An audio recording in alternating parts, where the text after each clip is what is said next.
Hello guys, சேமியா கிச்சடி எப்படி செய்யலான்னு பார்க்கலாமா? வாங்க. கடாய் வச்சுட்டு 2 டேபிள் டீஸ்பூன் ஆயில் சேர்த்துக்கலாம்.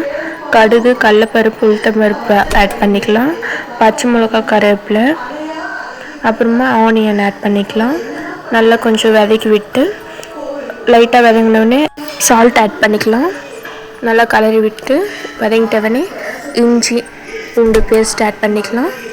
நல்லா இதுவும் வதங்கணும். ஸ்மெல்னால் போயிட்டவனே ஒரு இலை, பட்டை, கிராம்பு, ஏலக்காய் ஒன்று ஆட் பண்ணிவிட்டு அதுவும் நல்லா வதங்கணும். அப்புறமா வெஜிடபிள்ஸ் ஆட் பண்ணிக்கலாம்.